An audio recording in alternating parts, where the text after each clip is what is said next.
यही मिति 2082 साल चैत्र 25 गते साँझ करिब 7:30 बजे सभागृह दुईजना मोडेल केसीको धारीले हत्या प्रहार गरी घाइते भई उद्धार गरी चाहिँ हस्पिटल लगेकोमा त्यहाँ मृत्यु घोषणा भएको थियो र त्यसै घटनाको सम्बन्धमा केही अनुसन्धान प्रगति र घटनाको बारेमा संक्षिप्त जानकारी गराउनको लागि यहाँहरूलाई हामीले अनुरोध गरेका थियौँ। अब घटनाको विवरण भन्नुपर्दाखेरि मिति 2082 साल 12 महिना 25 गते अन्दाजी 7:15 बजे भनेका छौँ। बजेको समयमा जिल्ला कास्की पोखरा महानगरपालिका वडा नम्बर 8 सभागृह चोक नजिक शिवालय चोक स्थित पोखरा बागु सडक खण्डमा एकजना महिलालाई अपरिचित व्यक्तिले धारीले हतियार प्रहार गरी घाइते बनाएको र फरार भएको भन्ने प्रहरीकोमा सूचना आएको थियो र तत्कालै वडा प्रहरी कार्यालय बैदामबाट प्रहरी नायब उपरीक्षक नवराज भट्टराई त्यसै गरी जिल्ला प्रहरी कार्यालयबाट म स्वयं र मेरो सम्पूर्ण अनुसन्धानको सोको टिमहरू घटनास्थलमा खटिएको थियौँ र त्यसै सिलसिलामा हामीले संयुक्त अनुसन्धानहरू टोली गठन गरेर अनुसन्धान प्रक्रिया अगाडि बढाएका थियौँ।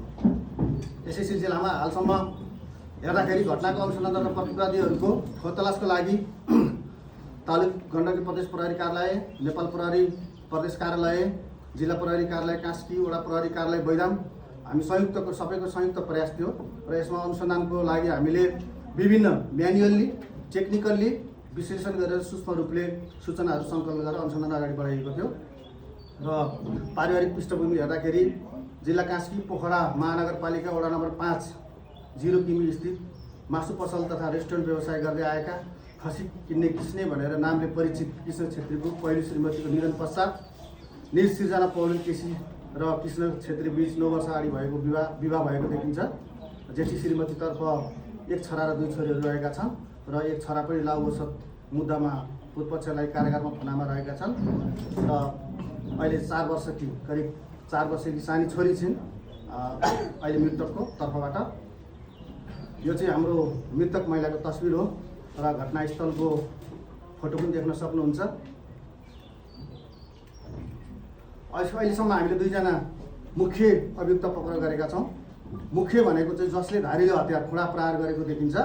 खुडा प्रहार गर्ने चाहिँ सन्तोष भनिने शिशिर केसी हुन्। उनको उमेर वर्ष 27, ठेगाना जिल्ला पर्वत कुसमा नगरपालिका वडा नम्बर 11 सिल्मी घर भई हाल जिल्ला कास्की पोखरा महानगरपालिका वडा नम्बर 6 डेरा गरी बस्ने र पक्राउ मिति चाहिँ 2082 साल 12 महिना 27 गते हिजो रूपन्देही जिल्लाको बुटवल उपमहानगरपालिका वडा नम्बर 2 मनकामा टोलमा लुकीछिपी बसेको अवस्थामा भैरवाको प्रहरी र कास्की प्रहरीको संयुक्त प्रयासमा त्यहाँबाट पक्राउ गरिएको थियो र अहिले हाल जिल्ला प्रहरी कार्यालय कास्कीमा ल्याइसकेको छ।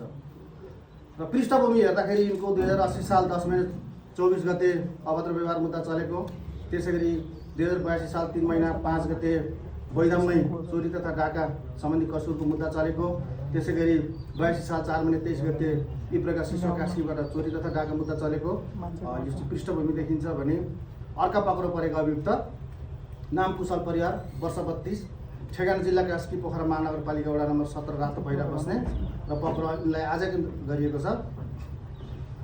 त्यसै गरी पृष्ठभूमि उसको पनि हेर्दाखेरि लागु औषध सम्बन्धी कसुरमा 2 चोटि मुद्दा चलिसकेको व्यक्ति देखिन्छन् र अहिलेसम्म हामीले बरामद गरेको घटनासँग सम्बन्धित र प्रमाणजन्य सबुतहरू बरामद गरेकोमा घटना घटाउँदाका बखत प्रयोग भएको मोटरसाइकल स्कुटर पहेँलो कलरको स्कुटर त्यो चाहिँ हामीले जिल्ला कास्की पोखरा महानगरपालिका 7 मुस्ताङ चोक नजिकबाट यो बरामद गरेका छौँ। त्यसै गरी घटना घटाइसके पछाडि जुन खुडा प्रयोग भएको थियो त्यो खुडा चाहिँ अभियुक्तहरूले जिल्ला कास्की पोखरा महानगरपालिका 16 बिरौटा स्थित तितेपानीको जङ्गलमा लगेर फालेको अवस्था थियो। तस्बिरमा देख्न सक्नुहुन्छ, हामीले राखिदिएका छौँ। यही खुडा प्रहार भएको थियो। यो बरामद भएको सामानको फोटो तथा खुडा भयो, त्यसै गरी मोबाइल भयो। यो हामीले अगाडि चाहिँ लेखेर राखि पनि दिएका छौँ। यसमा हाम्रो प्रमाण लोप नहोस् भन्ने हिसाबले हामीले प्याकेजिङ गरेर विधि विज्ञान प्रयोगशालामा पठाउनु पर्ने हुन्छ। त्यस कारणले हामीले यसलाई खुल्ला रूपमा राख्न अहिले चाहिँ राखेका छैनौँ। यसलाई प्याकेजिङको लेभलमा राखेका छौँ। कपडा पनि छ। अभियुक्तले खुडा प्रहार गरे पछाडि रगतको छिटाहरू लागेको अभियुक्तको प्यान्ट पनि बरामद भएको छ। प्रारम्भिक अनुसन्धानबाट के खुल्ला आएको छ भन्दाखेरि केही महिलाको घरमा केही पारिवारिक बेमेल रहेको देखिन्छ र केही अंश मुद्दाको इस्युहरू पनि रहेको देखिन्छ र सो दिन घटना घट्ने दिन चाहिँ 1900 बजेर रातको साँझको 7 बजे भनौँ 1900 बजेर 6 मिनट जाँदाखेरि पसल बन्द गरेर पैदलै त्यो सिर्जना तोकतर्फ आउँदै गरेको अवस्थामा निज 2 जना अभियुक्तहरूले दिउँसोदेखि नै रेक्की गरेर पिछा गर्दै गरेर त्यो चाहिँ अलिकति सटरहरू बन्द भएको र अलिकति लाइट कम भएको ठाउँ रोजेर त्यो पछाडिबाट खुडा प्रहार भएको देखिन्छ। र अघि देखाइएको 45 स्कुटर प्रयोग भएको थियो, एकजनाले स्कुटर चलाउने र अघि भनेको 2 जना अभियुक्तमध्ये शिशिर केसीले चाहिँ खुडा प्रहार गरेको देखिन्छ।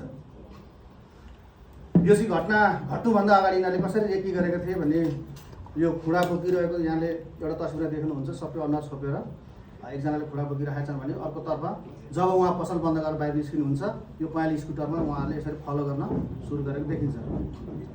र यो खुडा प्रहार गर्नै लागेको अवस्थाको यो बोरामा छोपेर ल्याइएको र त्यसलाई चाहिँ खुडा निकाल्ने अवस्थाको पिक्चर हो। यो चाहिँ यही ठाउँमै खुडा प्रहार भएको हो।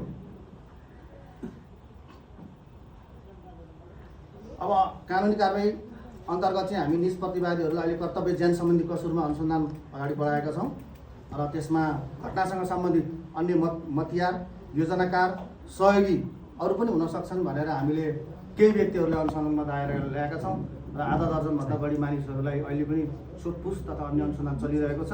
अहिलेसम्म हामीले यकिनसाथ भन्न नसकेको कारणले गर्दाखेरि मुख्य अभियुक्त जो प्रहार गर्थे उहाँलाई सार्नु गरेका छौँ।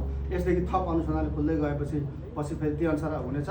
पौडेल केसीको सदर भान्जा हो शिशिर केसी र अर्को चाहिँ जो सहयोगी छ स्कुटर चलाउने ऊ चाहिँ भान्जाले पैसा दिन्छु भनेर प्रलोभन गरेर ल्याएको अहिलेसम्म खुल्ला आएको छ। मलाई सहयोग गर, मेरो एउटा काम छ भनेर उसलाई चाहिँ सहयोगीको रूपमा प्रयोग गरेको भेटिएको छ। स्कुटर चलाउने सहयोगीको रूपमा उसलाई मतियारमा मुद्दा चल्छ। मतियार भनेको चाहिँ तपाईँको मुख्य अभियुक्तको आधा सजाय भन्ने कानुनी व्यवस्था छ। यो भान्जाले मुख्य त जसले खुडा प्रहार गरेर शिशिर केसी भान्जा मुख्य भयो र उसलाई स्कुटर चलाएर त्यहाँसम्म लाउने भगाउने सहयोग गर्ने मतियार भयो। खुडा प्रयोग गर्नुको कारण चाहिँ प्रहार गर्नुको कारण चाहिँ के रहेछ? खुडा प्रहार गर्नुको कारण अहिले चाहिँ पक्राउ परेका अभियुक्तको भनाइअनुसार मैले इगो साँधेको थिएँ, झै झगडा थियो, बेमेल थियो, घर झगडा भएकोले मैले चाहिँ म मार्छु एक दिन भनेर मैले पहिले योजना बनाएको थिएँ। त्यस कारण खुडालाई मैले चाहिँ खुडो चाहिँ धार लगाएर तयारी अवस्था राखेको थिएँ भनेको उसको अहिलेको बयान छ। तर उसले भनेको कुरा यो हो अहिले प्रारम्भिक सोधपुछको क्रममा, तर अनुसन्धान गर्दै जाँदाखेरि तथ्यहरू अरू पनि पछि निस्किन सक्छ। खुडा चाहिँ उसले कुनै समयमा एउटा सानो मासु पसल गर्थ्यो, त्यही समयमा उसँग लाग्थ्यो। अब उसले भनेअनुसार 1 महिना अगाडिबाट योजना बनाएको भनेको छ। 1 महिना अगाडिबाट मैले चाहिँ मार्ने योजना बनाएको थिएँ। त्यसै क्रममा चाहिँ अब त्यो दिन चाहिँ मलाई अब चाहिँ आज चाहिँ गर्छु भन्ने मुड चल्यो। त्यस कारण त्यसै आधारमा चाहिँ मैले त्यो दिन हत्या गरेको हुँ भनेर प्रारम्भिक रूपमा बताएको। त्यो प्रहरी अनुसन्धानमा थाहा भयो। त्यसै कारणले हामीले त्यहाँ कसैले सहयोग गरेर पुऱ्याएको हो कि अथवा ऊ आफै गएको इन्डिया जान भाग्नलाई हो कि थियो? इन्डिया जाने योजना हुनसक्छ। ऊ लाउसर परिकर्ता पनि भएकोले उसको केही साथीहरू यतातिर पनि थिए। त्यस कारणले उसले चाहिँ त्यहाँ चाहिँ परलुकी सिपी गर्दाखेरि मलाई सहिले हुन्छ भनेर गएको देखिन्छ। उसले अहिले बताएअनुसार सार्वजनिक यातायात प्रयोग गरेका छ।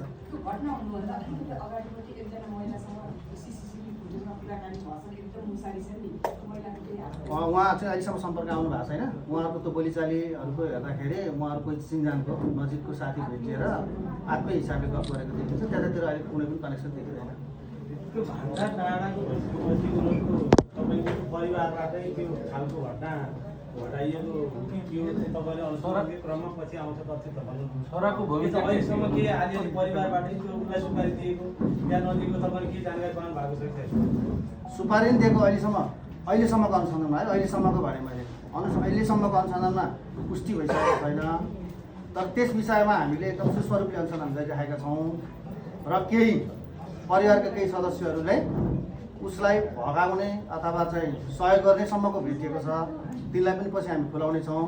अहिलेलाई सुपारी दिएको भन्ने चिज चाहिँ खुलिसकेको छैन। तर जसलाई स्कुटर चलाउनको लागि भनेर सहयोगमा लियो उसलाई चाहिँ उसले केही पैसा म तँलाई दिन्छु सँगै हिँड भनेर प्रलोभन देखाएको देखिन्छ।